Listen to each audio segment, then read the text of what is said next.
Hello વિદ્યાર્થી મિત્રો, સ્વાગત છે આપ સર્વ વિદ્યાર્થી મિત્રોનો આપ સર્વની એક જ માત્ર યુટ્યુબ ચેનલ આરએફની મોજ એફની મોજ યુટ્યુબ ચેનલ પર.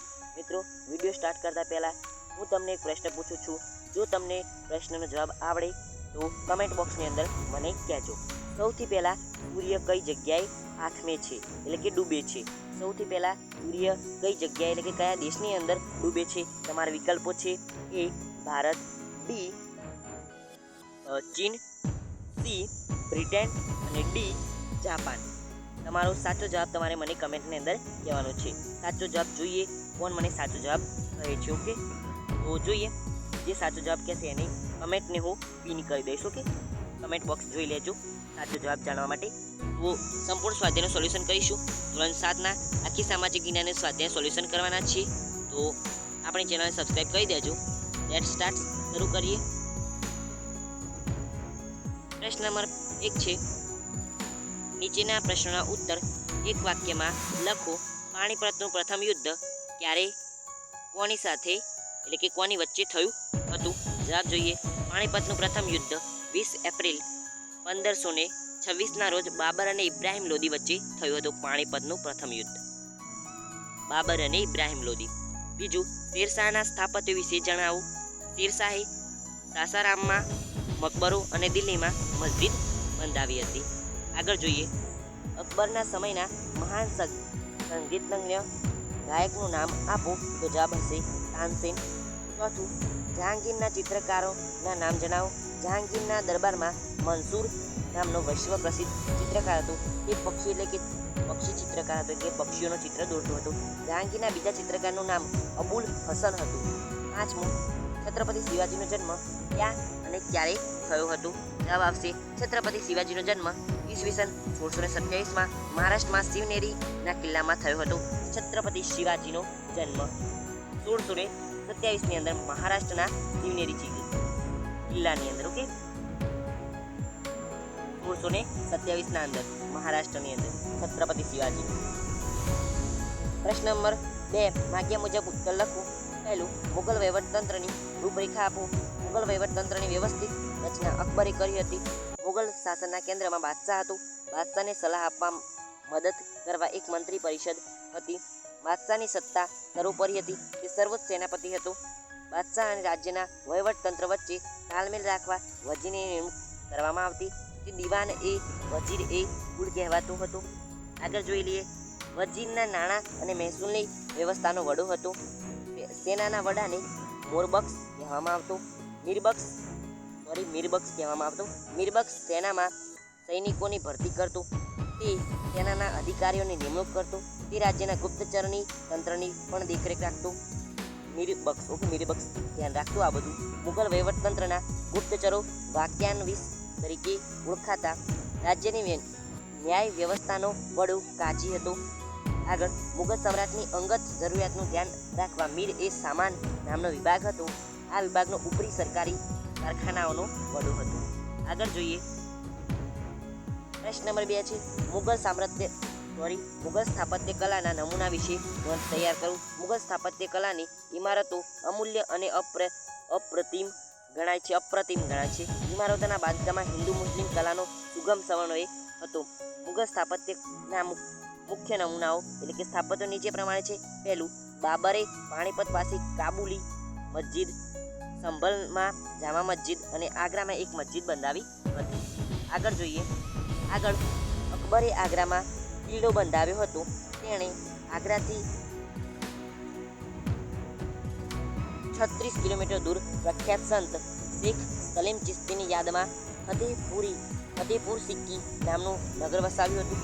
અહીં અકબરે ગુજરાતના વિજયની યાદમાં બુલંદ દરવાજા બંધાવ્યો હતો, જે ભારતનો સૌથી મોટો દરવાજો છે.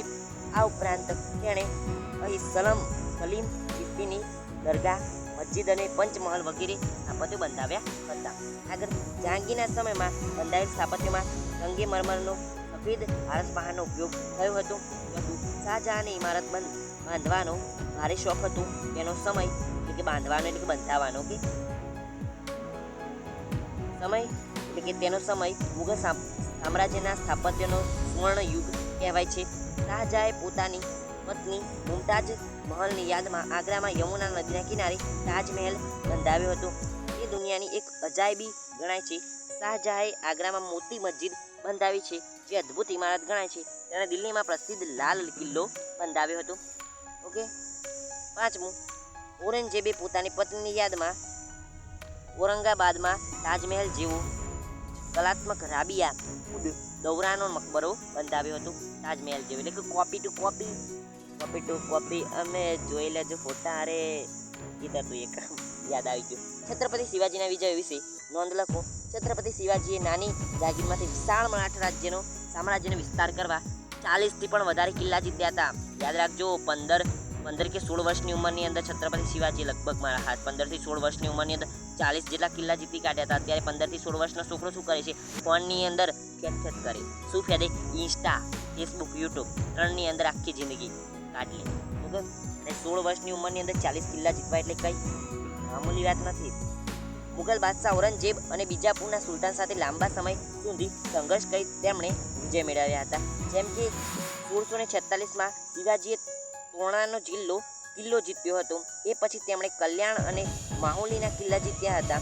ઈસવીસન 1670માં શિવાજીએ સિંહગઢ, વેલોર અને જજીના કિલ્લા જીત્યા હતા. ઈસવીસન 1677માં તેમણે દક્ષિણા દરવાજા સમાન કોઈલનો કિલ્લો જીત્યો હતો. આગળ જોઈએ. ચોથું, અકબરની ધાર્મિક નીતિની ચર્ચા કરો. અકબરે બિનસાંપ્રદાયિકની નીતિ અપનાવી હતી. તેણે હિન્દુ પાસેથી લેવામાં આવતો યાત્રાવેરો અને જજિયાવેરો રદ કરીને ધાર્મિક ઉદારતા દાખવી હતી. તેણે હિન્દુઓને પોતાના દરબારમાં અને રાજ્યની અન્ય સેવાઓમાં ઊંચા હોદ્દા પર નિમ્યા હતા.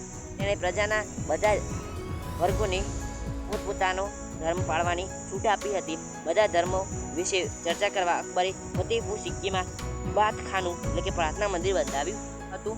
આગળ જોઈએ.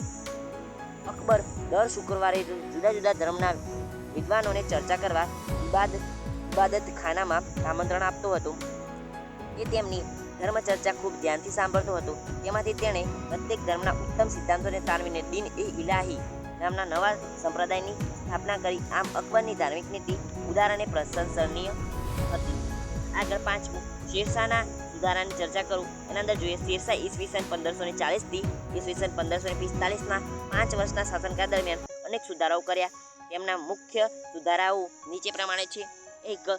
શેરશાહે ચોર લૂંટારાઓનો ભય નાબૂદ કરી રાજ્યમાં શાંતિ સ્થાપી હતી. 2. તેણે ઘોડેસવાર ખેપિયાઓ શરૂ કરીને નવી ટપાલ વ્યવસ્થા શરૂ કરી હતી. 3. તેણે વેપારીઓ અને યાત્રાળુઓ માટે ધર્મશાળાઓ બંધાવી હતી. 4. તેણે રૂપિયાનું ચલણ શરૂ કરાવ્યું હતું. 5. તેણે રાજ્યમાં વિશાળ લશ્કરની રચના કરી હતી. 6. તેણે એક લાંબુ રાજમાર્ગ ગ્રાન્ડ ટ્રંક રોડનું નિર્માણ કરાવ્યું હતું, જે બંગાળ અને ઉત્તર ભારત સુધી વિસ્તરેલો હતો. 7. તેણે ટોડરમલની મદદથી જમીનની જાત અને ખેતીની ઉપજની સરાસરી પરથી જમીન મહેસૂલનો કોઠો તૈયાર કર્યો હતો. ઉપયુક્ત સુધારાઓને કારણે શેરશાહને યાદ કરવામાં આવે છે. ઓકે, 1 મિનિટ મિત્રો, આ પાર્ટના એમસીક્યુઝ રહી ગયા છે. પ્લીઝ એમસીક્યુઝ ટિક કરી દેજો. એમસીક્યુઝ ટાઈપ કરવાના રહી ગયા છે. ઓકે, તો એટલું ધ્યાનની અંદર દોરી લેજો. તમારું ધ્યાન ભૂલી ગયો છું. ઓકે, તો આશા કરું છું વિડીયો તમને ગમ્યો હશે અને માફી માંગુ છું એટલું ભૂલી ગયો હતો. ઓકે, તો આવજો. Tata, good bye, take care, love you all.